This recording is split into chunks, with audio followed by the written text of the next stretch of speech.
Vous connaissez tous Squeezie et Thibaut InShape, ce sont les deux plus gros youtubeurs français et récemment il s'est passé quelque chose d'assez surprenant car Thibaut InShape a dépassé Squeezie sur YouTube en nombre d'abonnés alors que Squeezie était pendant très longtemps le premier youtubeur français. J'ai donc mené mon enquête et fait mes analyses qui me permet aujourd'hui de vous expliquer pourquoi Thibaut InShape a réussi à dépasser Squeezie. En plus les gars, il fait beau, on en a profité pour mettre le setup dehors, dites-moi en commentaire ce que vous pensez du setup. Déjà avant de voir pourquoi Squeezie s'est fait dépasser par Thibaut InShape, on va voir pourquoi c'est surprenant. En fait le truc qui est surprenant, c'est que Thibaut a dépassé Squeezie sur YouTube. Pourtant, sur ses formats longs, il fait en général beaucoup moins de vues que Squeezie. Comme vous pouvez le voir, Squeezie fait plusieurs millions de vues sur chacune de ses vidéos, là où Thibaut, lui, peine à dépasser les 1 million. Donc c'est hyper surprenant parce qu'on se demande quelle stratégie il a mis en place pour pouvoir dépasser Squeezie, alors que sur ses formats longs, il fait en général beaucoup moins de vues que lui. En plus de base, Thibaut est niché dans le domaine du sport, de la musculation, ce qui devrait lui permettre de toucher moins de personnes que Squeezie, qui est juste dans la niche de l'humour et qui peut toucher toutes les personnes francophones. Mais alors comment Squeezie a en tout une dizaine de milliards de vues, ce qui est déjà énorme sur YouTube, mais Thibaut, lui, a plus de 12 milliards de vues en tout. Donc comment il a réussi à faire ça? Comment il a réussi à le dépasser? Quelle stratégie il a pu mettre en place? C'est ça qu'on va se demander dans cette vidéo et on commence tout de suite. Il l'a détrôné et les gars, c'était pas une mince affaire, des dizaines de millions d'abonnés sur YouTube, c'est juste incroyable. Et selon moi, si Thibaut a réussi à dépasser Squeezie, c'est surtout parce qu'il a mis en place une stratégie hyper efficace que je vais vous expliquer aujourd'hui. En fait, ça peut paraître assez simple comme stratégie. Comme Thibaut fait en général moins de vues sur ses formats longs, comme on l'a vu plus tôt dans la vidéo, il a décidé de miser sur le format court. C'est un format qui se développe énormément ces dernières années et ça marche très fort. Et oui, en plus les shorts sont plus faciles à tourner, sont moins coûteux, ont un potentiel de viralité énorme. Et en plus, quand Thibaut va tourner un contenu short, il prend beaucoup moins de risques que quand il va tourner une grosse vidéo où derrière il y a une équipe de tournage, il y a un budget qui est engagé, etc. Et en plus, au final, il fait relativement les mêmes statistiques avec ses formats longs qu'avec ses formats courts. Sauf qu'avec les formats courts, il peut bombarder de contenu presque tous les jours. Donc en fait, il peut tout simplement être plus productif. Mais là, vous allez me dire, Squeezie aussi, il fait des shorts pourtant. En fait, c'est simple, ils le font pas avec la même stratégie, ils le font pas du tout de la même manière. Et je vous explique ça tout de suite. En fait, ce que j'ai remarqué en glissant dans les shorts de Squeezie,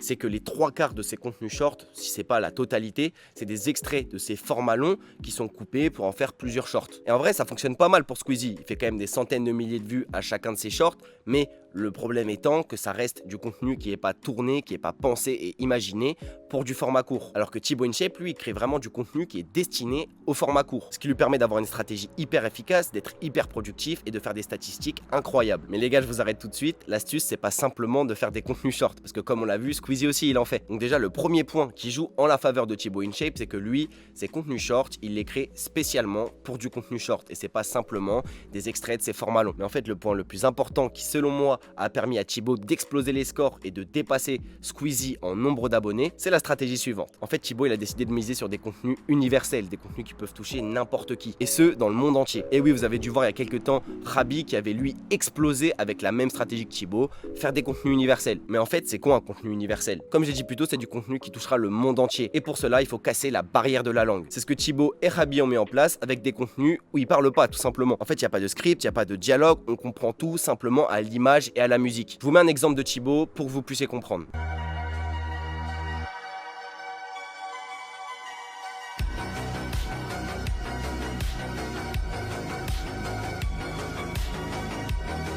Et en plus, les contenus short de Thibaut, au-delà de casser la barrière de la langue, ils transmettent des émotions à son audience. Des émotions comme la joie, la tristesse, la motivation, le rire, etc. A l'inverse, Squeezie, lui, il casse pas cette barrière de la langue. Tous ses contenus, c'est en français, il y a du dialogue, etc.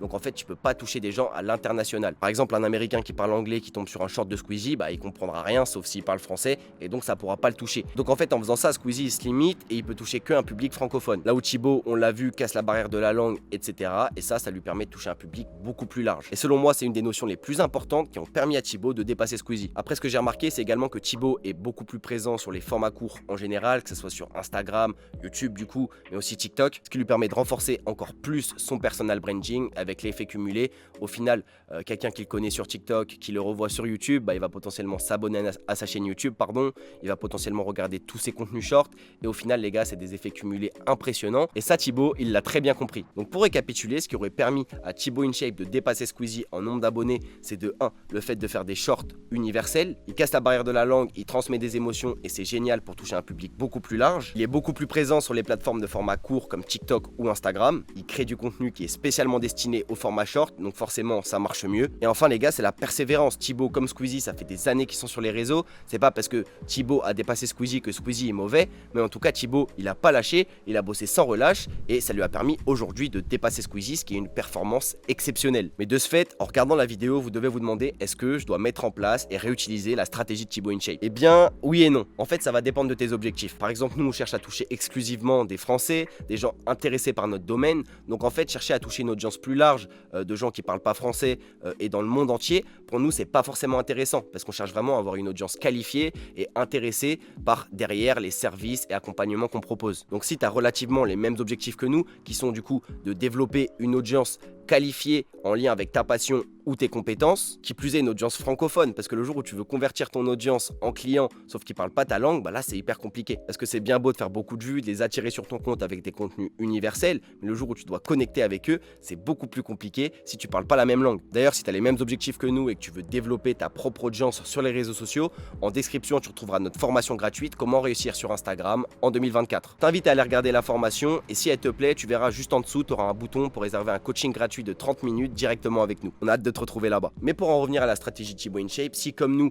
aujourd'hui tu es un infopreneur, c'est peut-être pas une stratégie que tu devrais mettre en place. Par contre, si ton objectif est d'être influenceur, de gagner le maximum d'abonnés pour pouvoir collaborer avec des marques, parce que oui, aujourd'hui, quand une marque veut collaborer avec un influenceur, il va avoir directement une grille et en fonction du nombre d'abonnés, la rémunération elle va varier directement. Donc si ton objectif c'est juste d'avoir le maximum d'abonnés pour justement ce genre de collaboration commerciale, là oui, tu peux totalement réutiliser la stratégie de Thibaut InShape. Bon les gars, j'espère que cette vidéo elle vous aura plu. On a essayé d'analyser pourquoi Thibaut InShape a-t-il réussi à dépasser Squeezie et je pense qu'on a notre réponse. Dites-moi votre avis sur la vidéo en commentaire et abonnez-vous pour plus de contenu de ce genre. C'était Lucas d'HL Creators.